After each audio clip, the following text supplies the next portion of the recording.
Welcome to Transforming the Trades, the podcast where we empower you to take charge and innovate your business. Whether you're a plumber, electrician, or any other trade professional, this show is designed to give you the tools and strategies you need to succeed. Sit back, grab a cup of coffee, and get ready to take your business to the next level with Transforming the Trades.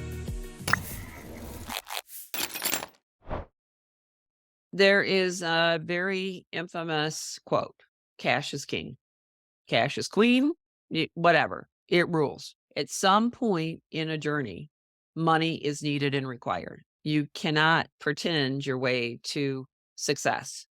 And now that I'm down the journey a little bit at Contractor in Charge, we're all about how we help transform the trades. I know this is a podcast, that's the name of the podcast, but one of the things that I'm pushing onto my leadership team, I shouldn't say pushing, help inspire them to think about is how do we make a difference and transform our client so that they're better than when the day they started with us to where they are now, to be transforming with the clients that we serve. So if we look at innovation and we were to define that to be more specific, maybe it's developing a software, maybe it's developing a business model or launching a new product or service. The idea could be the innovation. The steps of innovation eventually has to have money, whether it's in the front end or in the early stages of it, or it's when you're broke, you need somebody to help you out. So innovation for me either starts with you have money and you're willing to invest in innovation, or you have an idea, it is an innovation. You can start it, but at some point it requires money to succeed. It just does. Funding is necessary. And in the private equity world and venture capital world, that's what they do all the time, is that they find startups, which are great ideas, and they fund based on the potential that they're going to get as a return, but they're leveraging somebody else's innovation is what they're doing. At the end of the day, it takes money. It takes cash. I've always played on the principle that cash is king. I've always been an individual that I don't buy things that I can't afford. I size things based on, can I afford it? Can I not afford it? Do I need it? Do I just want it? So that's just my characteristics. Every business I've ever owned or started with an investment of cash. And I always looked at that money as money that if I lost it because it didn't work out, it wouldn't impair my family or my lifestyle. It just wouldn't. So when I started Contractor in Charge, I set aside $100,000. That was my cap. At that $100,000, if things hadn't started to generate a return or put money back in the bank so that we could start understanding that it was going to be a real business model that could survive, I would have at some point made a decision to probably shut it down or let it go dormant. So what I believe is true is that a lot of us have great ideas, and it all comes down to, I might have the great idea, but if I don't have the money, I probably am not going to get to the end of the road. Whether it's self-funding or third-party investment or family and angel funding, something has to make it fly. Something has to be the wind underneath those wings to get it down the road. I believe a lot of people have a lot of good ideas. Unfortunately, they don't have the money, and therefore their innovative idea just goes dormant. Somebody who does have money may come along and pick up off of that and move forward. So if I were to engage with a business owner that was looking to launch a new business or a new innovation, I would want to first assess whether or not their lifestyle can afford the risk that they're getting ready to take. So let me give you an example. Do you have a family? And do you have small children? Do you need health care? Do you need 2 vehicles versus 1 vehicle? Do you need to rent or do you own your home? So I would start at the personal level first and say, let's talk about what you can afford that you're willing to put into this that doesn't diminish or impair your personal life. Once I've done that assessment, then I would say, okay, based on the affordability, what is that amount of money and what can we do with that amount of money? How far does it take us? So does it put money in the bank to pay overhead? Does it put money in the bank to pay for software? What does it pay for? And it starts with what's essential for the business, what's needed for the business, not what you want. You don't need a brand new truck. You might do just fine with a 5-year-old truck. You may not have a wrap that surrounds it. You're going to have to wait so you can pay that $4,000 for a wrap in this industry. It may not be the top line software and all the bells and whistles of the software. You may have to start with a smaller set of functionality. And by the way, I would advise when you're smaller, it's probably better you start smaller and not try to eat the elephant all in one bite. It's not as overwhelming. So then I would assess that. And then once that assessment was done, I'd look at what is the investment based on the needs to operate the business and have a discussion with you as an individual and say, okay, either you have to have the money or we got to find investment from somewhere else. And my honest opinion on this is find those who believe in you and ask them to be part of this journey that you're going to take. You don't have to go and buy high price funding. Well, and by the way, in our world, most of that is called credit cards, right? So you don't have to expand your credit card to the point that all you can do is afford to pay the minimum payment because you're paying for all these other things. You've just defeated your purpose. Your shortfall is actually that balance you owe on that credit card. So it's really assessing what can you afford to drive this innovation and then determining whether or not you need investment from others to help you or you find a way to fund it yourself, right? So that would be the first thing I would do. Most of my clients started on a shoestring and they had some really tough years before they ever got to the level that they wanted to have to afford their lifestyle. One of the most successful clients I had is he had been a very successful salesperson in this industry, and he knew how to launch a business model to turn the cranks to generate the sales. He started with limited funds, but he, over a period of, I guess it's been 6 years, grew it from what I knew at the beginning of $800,000 a year to $50 million. And he did it by being very innovative in this focus around sales. He was very much a sales culture. He drove his whole business on a sale or on the sales. He drove everything on customer quality. He had very succinct alignment between the different job roles, whether it was operations or it was in the field or if it was finance, what his goal was. He was a great communicator. He's an example that I think did it right, but also knowing the individual, he did not take risks that would impose unnecessary challenges on his family or on his business. So he was somewhere in the middle. I've had many more who have had to scrap it together and figure it out, but none of them without taking a step back and going, okay, I get it. I can't do that anymore. I have to stop doing what I'm doing and I have to do something different. But the most successful ones are the ones who are generational owners, the legacy, the ones who have taken over the legacy company. They have the fortune of having a brand and an established business in their communities.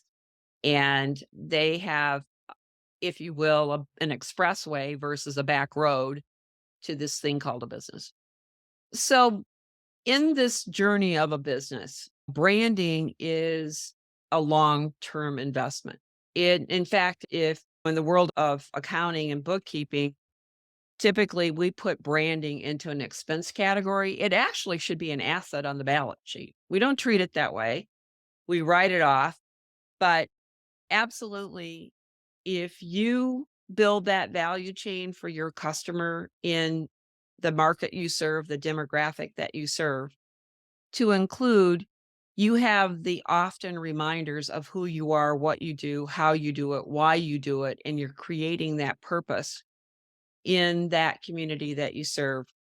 That is an investment and it's a branding. And when you are in starting this journey of being a business, you've got to look at that funding as twofold. You need transactional transactions. You need those. You need what is promotional transaction.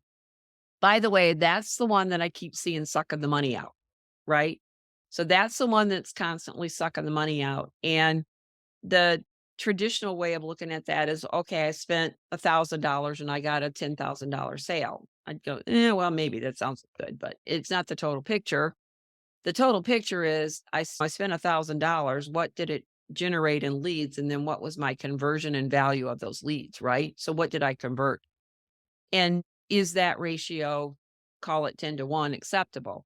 I'm not here to debate whether it is or it's not, but holding yourself accountable to that money, that funding of that expense is important because quite frankly, the leads that you don't service could be invested in branding. And what I tend to see is that we overbuy leads and we don't even have the capacity necessarily to service the leads. And if you just think about the waste, and I don't have that number put into a capsule and I can't spit it out, but I'm going to guess that 30 to 40% of the leads are not serviced properly. They're not optimized. 30 to 40% of a standard advertising spend at $1 million company is 30 to $40,000 a year. Could be. And if you invested that in branding, granted, it's the turtle approach. You're slowly going to get there, but it happens over time. And once that branding and that investment begins to have a foundation and a foothold, that cost of acquisition for those transactional items becomes a lot less. So let's think about that. Let's be the innovator. Let's be the transformer, right? So, in the marketing sense, branding is the identity, the unit that delivers in that marketplace. But here's the reality, branding is your resourcing of skills and experience, the business processes that you use to enable quick and quality service, the customer experience that they have, the transparency of what you do, etc. I mean, we can go through all these different attributes of a business, but a brand is very comprehensive. It's not just your logo, it's not just your name, it's what you are perceived and actually deliver as an end product and all the things that go into it. That's why I say we write all these things off as expenses when in fact they're all investments that we make each day, each week, each month, each year to bring us to that next level. And related to transformation, a good topic for transformation is let's talk about transforming what you think is a brand to what a brand really comprehensively is. And then understand how you fund and you, by the way, funding could be money, it could be self devotion to what you do so that you are constantly building that asset to a greater good, a greater value. I think that's what we need to do. We need to put branding on the balance sheet. It is about the end goal. And then it's all that stuff in between, right? So, but yeah, to me, that is at the end of the day, it is reputation. So, speaking of your financial statements, let's start with the profit and loss statement. So, the profit and loss statement, the key role that it has for you as a business owner is to help you understand the sales or revenue that you generated at your business, the cost of generating that revenue, along with what is your overhead and your profit as a result of your billing activity. So, in order to determine your right price, so there's two pieces to pricing. One is will the market bear? So, what will the market pay? Why do I say that? Because you don't want to sell it so low that, quite frankly, you're not achieving your overall success on the financial performance. And then what is it that you need to generate the desired profit? So you have to look at it two ways. And as a business owner, I would say the first thing you need to do is understand what your market will pay. Don't be foolish and try to create a price that the market won't pay, or quite frankly, won't pay you enough for what you do, part of what you have to start with. But that being said, you then look at the market propensity to buy. You now have to look at it and say, okay, will my financial equation fit into that billing model, that price? And it starts with that price, and then it's understanding what does it cost to generate that product or service that you're going to deliver. And when I say cost, think of it that you're manufacturing something, the raw cost of putting something together. And then from that, how much is left over to support the overhead, whether it's advertising, it's office staff, it's necessary capital equipment leases, it's your building expenses, all of those things. You've got to do the hard work and say, what are fixed costs? What is it costs that I cannot, or expenses that I can't eliminate, and those that I have control over based on sales volume? And then you look at that and say, okay, how much is left over? What does that meet your desired profit, your net profit that you need? By the way, you are an investor in your business. That net profit is your return for taking that risk and investing your money into this business. So to have it be negative or zero is just not acceptable. You may as well go work for somebody else. Why would you continue to do that? But that's how you look at pricing. That's how you start understanding whether or not your billing rate, whether it's a per hour rate or a flat. One thing that is really important though, destructive way to your value chain is not being transparent on your pricing. So it may have worked 20 years ago when car dealerships didn't put the price of the car on the window. But guess what? Car dealerships don't do that anymore. You go online, you build the car, and it tells you your price. Your price. So transparent pricing technically could be a marketing strategy that you could even leverage because of where you might be in your cycle, or it could actually be part of your branding. It's one of the fundamentals of your branding. So, all right, congratulations. You've just now learned that you need to fire yourself from the job that you've been doing to get yourself to a level of, let's say, $1 million. Your first step is done. You've employed yourself. You've determined that you're a pretty good HR manager. You're a pretty good manager in delivering what you are delivering for your customers and services. You've determined that you are the one who needs to go. So your next step is to determine, are you the right person to hire, train, and manage, along with lead resources to take you to the next level? That is your next step.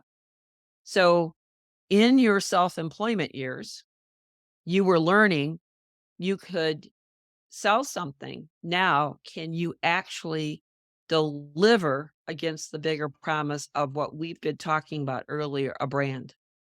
And what I know as a business owner is that I'm pretty good at several things, but I'm not good at all things. So you now need to understand, do you hire, train, manage resources for a particular function? I'm going to use the classic accounting. My exposure to accounting with every one of my clients is that they do not know. I shouldn't say all of them, but I'm going to say 98% of them do not know what a bookkeeper does. They do not know what they're supposed to do. They do not know how to train them. They do not know how to hold them accountable. And that is one area that I'm absolutely convinced, unless you have a good business understanding of accounting, you have no business having that function in your business as a job role and responsibility. That is something that you need to look at and partner with a company. And I'm not saying that you just do this with any company. You have to do the appropriate due diligence. Do they have a good brand?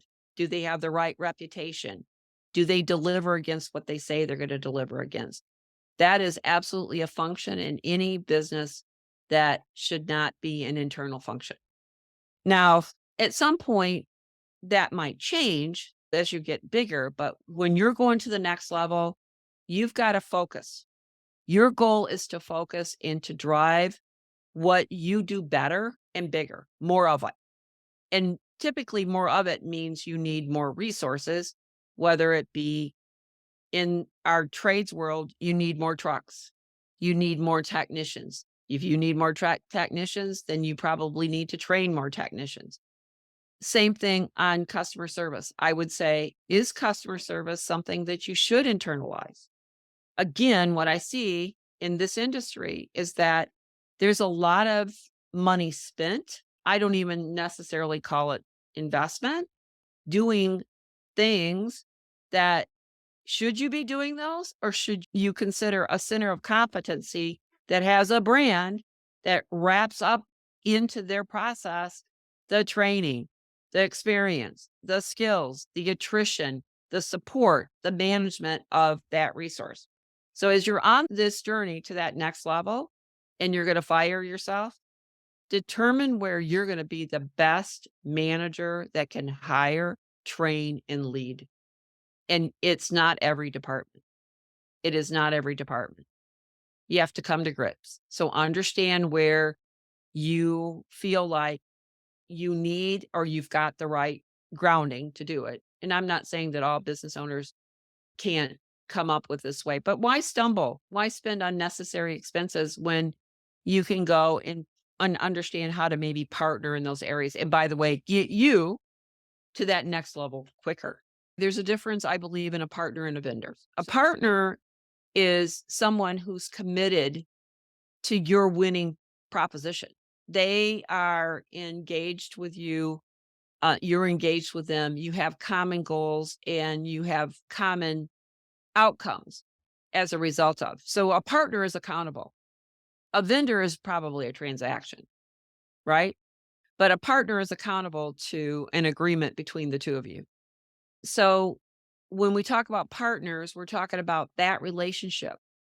As far as should you partner versus you should do it yourself, what I will say just in general is that services in this space of the trades, we have not historically had what I consider to be service providers that can deliver center of competencies. They have always been a vendor, not a partner. So when you're looking at this investment into this next level, partners bring profit. Vendors are probably an expense. Let's talk about a partner and let's talk about a financial budget. I tend to think about budget in two forms. One is a cash budget. So do you have the money to pay for it, or do you have to acquire debt to do it? Or the other one is a financial budget, which is just looking at the linear equation that an expense is a percentage of the sales, which results in the bottom line being a percentage of income to the sales. So I want to talk about the cash budget first. Remember, I said that cash is king. So what I tend to see on the financial side for a lot of businesses is that their P&L, their profit and loss statement, looks pretty good because guess why? All the debt is on the balance sheet. So they're acquiring debt to pay for the expenses that are on the balance sheet. And it's typically in the form of a line of credit or a small business loan or a credit card, most likely a credit card. Probably 90% of it's credit card.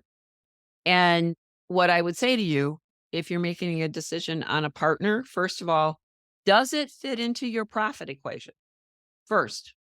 So if you look at the type of partner that you're looking at, let's call it a marketing agency. Let's look at that. Most companies do not manage their marketing. They outsource it for all intents and purposes, to a digital marketing agency. In the world of the trades, that budget on a P&L should be anywhere from 5 to 10% of your top line revenue. Depends on where you are in your cycle. So if you are spending 15%, something's not right. You're taking from somebody to pay somebody else. I can guarantee you got debt, right? So it might work in the profit equation, but it may not work in the bank equation, right? We became a profit first professional under Mike McAllowitz some years ago. Profit first is really understanding how to allocate funds, cash, with a purpose. So, in the principle of profit first is first and foremost, you eliminate debt. And when I talk about debt, I'm talking about debt that is not current debt. So, if you've got a credit card, you put charges on it every month, but every month you pay off that balance from the previous month, it's just a form of payment. It's not necessarily debt. It becomes debt when you don't pay off the month before. But you need to look at this partner investment and or any investment, I would say. Fixed investment, is it a debt acquisition or is it a something I need to pay for and handle it now? So we have to be able to afford, again, do we need it or do we want it? And then can we afford it? And does it hit our desirable outcomes? So that's how I would like to have business owners to think. Don't pull the trigger without doing the proper analysis, which is the cost benefit analysis of that partner or that expense, or I would even say that purchase of an asset. So as a wrap up, let's talk about some of the things we had some conversations around today. So one of them was, what is the impetus, if you will, to go to the next level? What's the challenges of going to the next level? And I reflected back on the basics of you were actually employing yourself and now you're getting ready to go in business. And what does it mean at that next level? What's that change that you're going to have to deal with and understand? And we talked about your ability to hire, manage, and train resources that one, you may not have skills or experience in doing. And it's hard to necessarily find that type of resource. The other thing we talked about is, can your pricing, the amount you sell your products and services for, is it the right price, one, for the market, and two, for you? So can it achieve the outcome of a net income, a return for taking the risk in this business? And lastly, we talked about your process that you would use to decide, do you do something in-house versus having a partner get involved in being part of your overall proposition. But if there's one thing that we talked about today that resonated with you, it was your aha moment. It was your takeaway. We want to hear from you. So contact us using the information in the show notes below.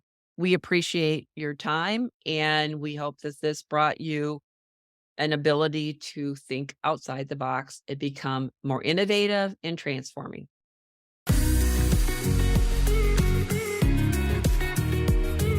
Thank you for tuning in to Transforming the Trades. We hope you enjoyed today's episode and gained some valuable insights and tips for your trade business. If you found this podcast helpful, be sure to subscribe and leave us a review on your favorite podcast platform. And don't forget to check out our website where you can find additional resources and information to help you grow your business. Until next time, keep innovating and take charge of your success.